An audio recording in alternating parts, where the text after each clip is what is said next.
Okay, grade 7s, I welcome you to this virtual classroom, right? I know you've been home for quite some time, and I hope you were revising or you were studying, all right? Today I want us to look at a new topic, but before we go into the new topic, I want us to look at the last topic we were looking at, and this topic is called the internet.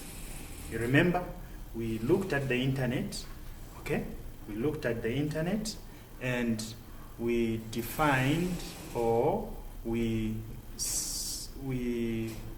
showed you, or I told you the definition of the internet, okay? Now, let's go to this slide and see what we looked at, all right? If you can remember, we said the internet is a global system of computer networks that are linked together, all right? And what we mean by linked together, it means these computers, one or more computers are connected together, all right? These computers, they may be sharing resources, okay? And these networks can be, another network can be in America, another network in here at Lake Road, but these computers, you see that they will be communicating, they will be talking to each other, all right? We said the internet is a global system of computer networks that are linked together, all right? The second one, we also looked at internet as a useful tool, okay? Internet as a useful tool. The world has become very modern, and internet is part of our lives today, okay? Look at what we are doing today. We are learning using internet, okay? We can learn, we can communicate, we can do the buying and the selling, we can do research, entertainment rather, okay? And there are so many things that we are able to do. It's unfortunate that today in Zambia, internet is mostly used on social media, but on the internet we can do a lot, all right? We went further to look at the risks that are involved when you are using internet, all right? And we said the risks, there are two types of risks. We said two types of risks, all right? Two types of risks. The first one, if you remember, we said it is the technological risk. That is the first risk that we talked about, and we went further to look at the second, which is financial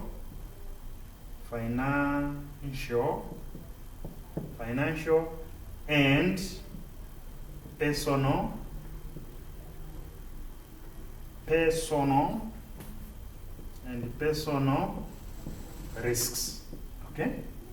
These are the two risks that we looked at, all right? Now, what did we say technological risks are, all right? We said technological risks, these are risks that put your device that you're accessing internet at risk, okay? This is a risk that involves a device that we are accessing internet with, okay? So there are two things that are put on a risk here. Number one, the device, okay? The device that you are using to access internet. Two, data or information, okay? Or information that you are having on that device that you are using to access the internet, all right? Now, so these technological risks will harm the device you are using, all right? Will harm the device you are using, and also further, it will harm data and information that is on that disk, on that device rather, right? Now, what type of risks did we identify here, all right? What type of risks did we identify here? We talked about these two risks, technological risks, financial and personal risks, Okay?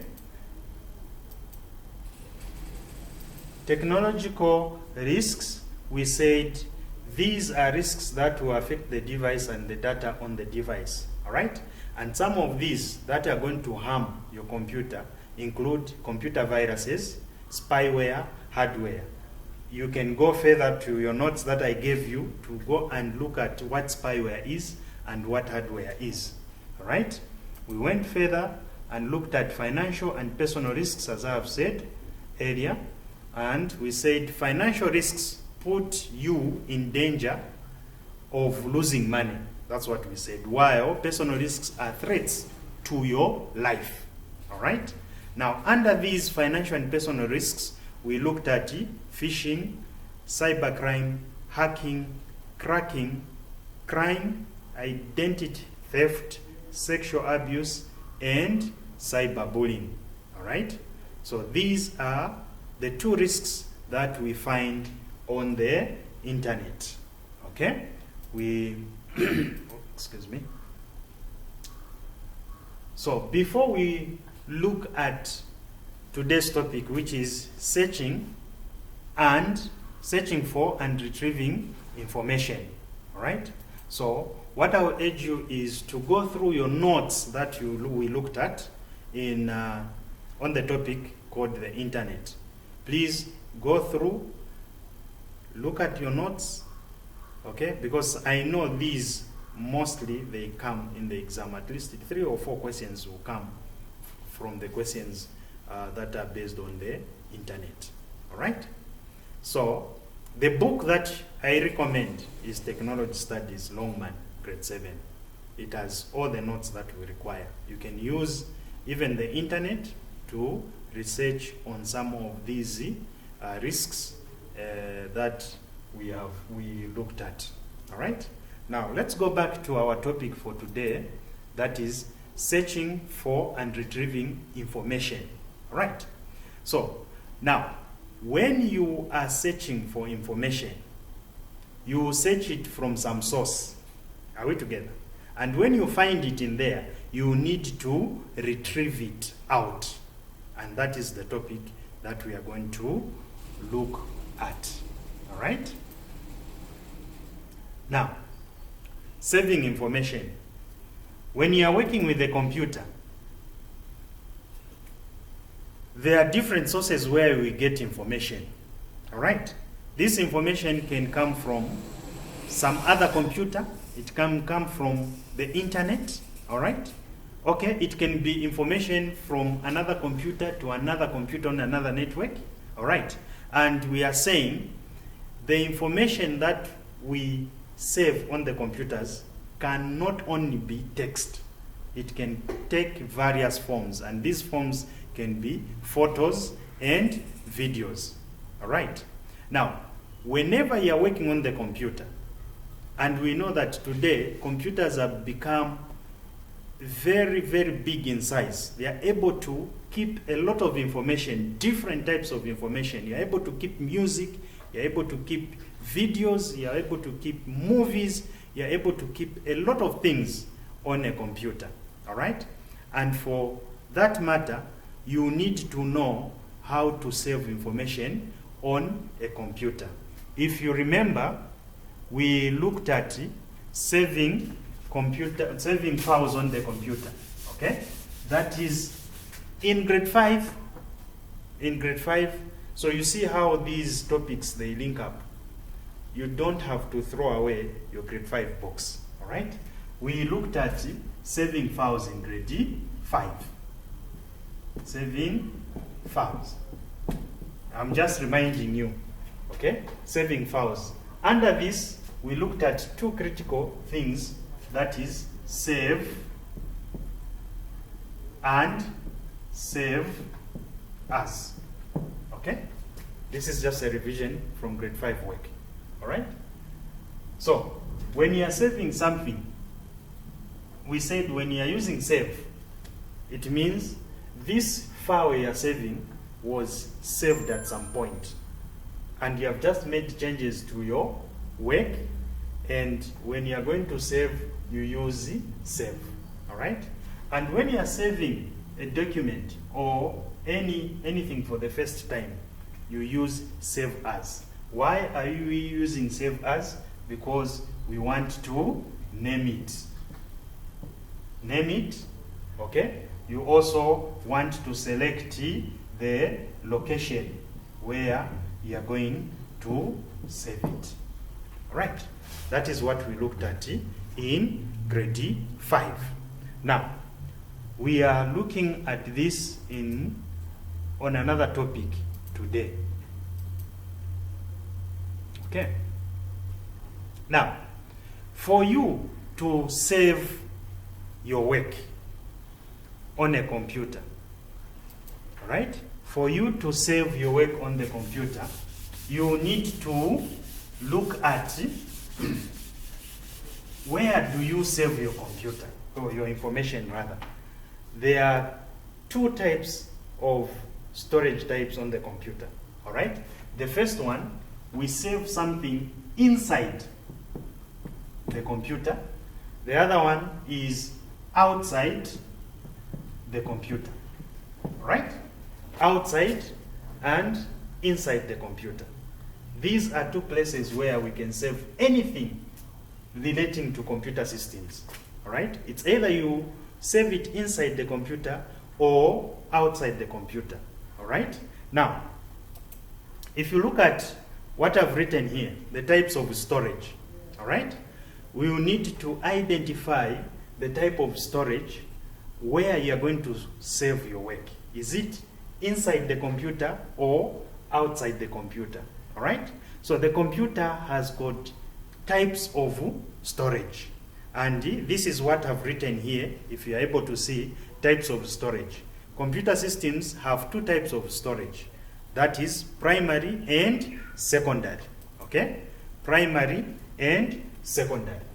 Now, those two types of storage the computer has, they all, as I said in the beginning, fall under these two, all right? Inside and outside, all right? Now, let's look at the type of storages that I gave you on the slide there. I said there are two types, and these are primary storage and secondary, okay? Secondary storage, all right? Now, remember, I said you can either keep your information inside the computer or outside the computer. Now, on the two types of storage that I gave you, inside the computer is what we call primary storage. Outside the computer is what we call secondary storage. All right. Now, what is primary storage? Let's start with primary storage, okay? Let's look at what primary storage is. Let's look at these slides. Okay, here I've said, what is primary storage? Primary storage, also known as main storage or memory, it is the main area in a computer in which data is stored for quick access by the computer's processor. Primary storage is fast and expensive as compared to secondary storage. Okay? If you look at the pictures that I've put here, there is RAM and there is hard disk drive. Okay? Hard disk drive I've put two, if you're able to see. There is this one where it is written under, where it is written hard drive. This one, that is hard drive. Okay? All right. Now,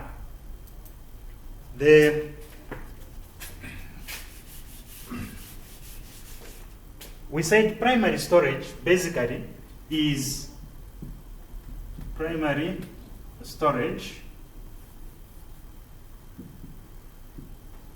Primary storage. This is the storage that we find inside the computer. All right? Whatever you keep inside the computer, it means you are keeping that on primary storage. And we said primary storage we have RAM, and we have the hard disk. Okay, HDD. Okay, HDD stands for hard disk drive. Okay, this is what we call the hard disk. Now, these two types of primary storage, all right, I won't dwell much on this one because the syllabus, our syllabus does not really emphasize on this, but on this one. Okay, now RAM, this holds, okay, it saves information or data on a temporal basis. Immediately you switch off your computer, it means whatever was stored in RAM will disappear. When you switch on the computer again, you will never find it. Okay? But what we keep on the hard drive is permanent. And mostly, this is the one that keeps a lot of things that we save on the computer. All right? Even the operating system of any computer, you will find it on the HDD. Okay? So this hard drive, it is called the hard disk drive because it is made of metal. Are we together? There are metal discs inside. All right? Now, if you look at this picture that I've put here, the hard drive disk is a non-volatile computer storage device. Meaning non-volatile, what it means is that even if you switch off the computer, you won't lose the information that is found on the hard disk. All right? Now, this contains platters rotating at high speeds. Okay? Now, the hard disk has what we call the read and the write heads. The hard disk has what we call the read and write heads. Okay? This is now how the hard disk operates. Okay? When you save something onto your computer, it means the heads we are going to write on the hard disk using the write heads. Okay? And when you have gone back to go and read, okay, for example, you save your work today and you forget about it. Maybe after 3 days you come back, you want to access the same information and make changes. The read heads are the ones that are going to read on that information and bring it so that you are able to see it or make changes to your work. All right? I don't want to go in detail because our syllabus does not go very much in detail over this. But when you go into detail, you'll find that as you go to grade 8 next year, you look at things like sectors. There are sectors on the hard disks, okay? There are sectors, there are tracks, okay? There are tracks on the hard disk, all right? And this is where the read and write heads, they read from the sectors and the tracks, okay? But this is not in our syllabus. You'll find it as you go to grade 8 next year, all right?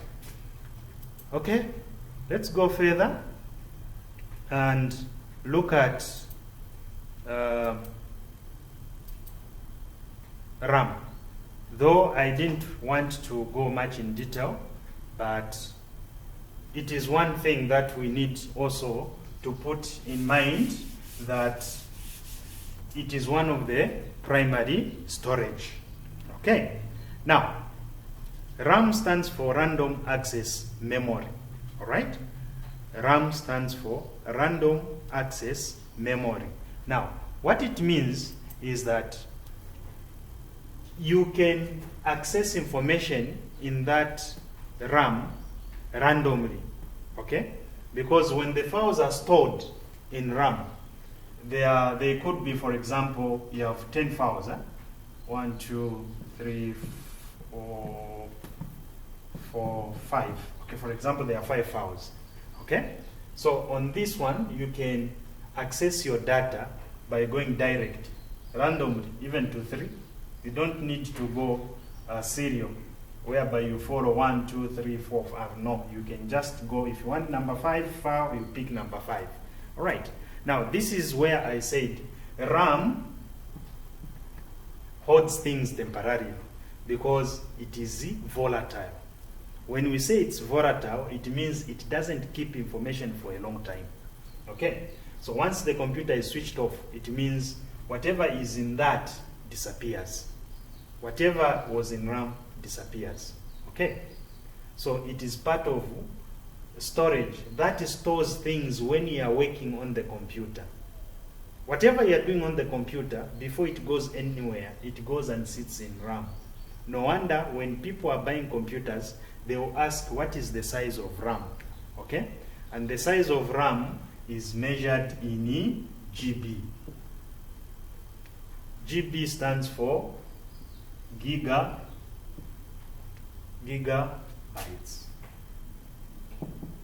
Okay? Gigabytes.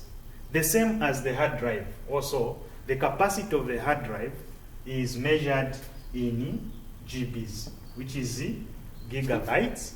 And now computers are developing, we have terabytes. Terabytes. Okay? All right? So we are looking at primary storage. Remember?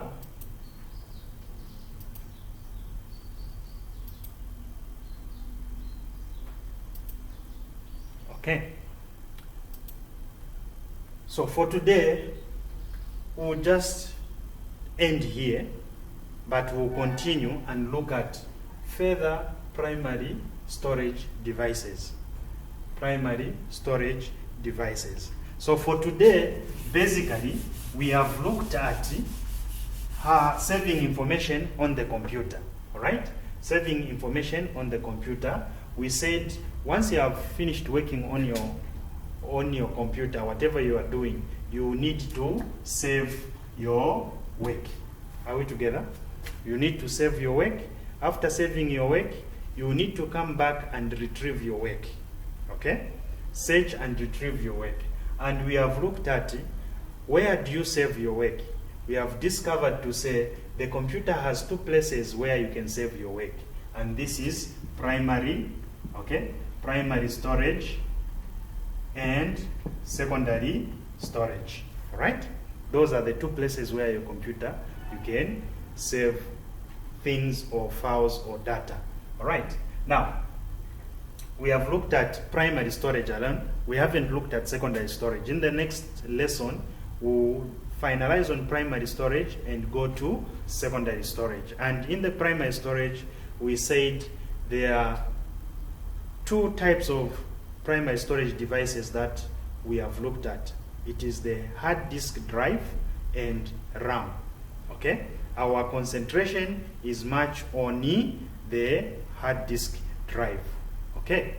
Because it is called the hard disk drive because it has metal disks inside where information or files are written to. All right? Okay? And we have said that the hard drive is measured in gigabytes. Okay? So I'll send you some notes and some more, some of the exercises that you are going to do, particularly on the primary storage. All right? For today, we end here. Until next time, when we look at the secondary storage devices rather, that is the next topic that we're going to look at. Bye. Enjoy your day. Thanks.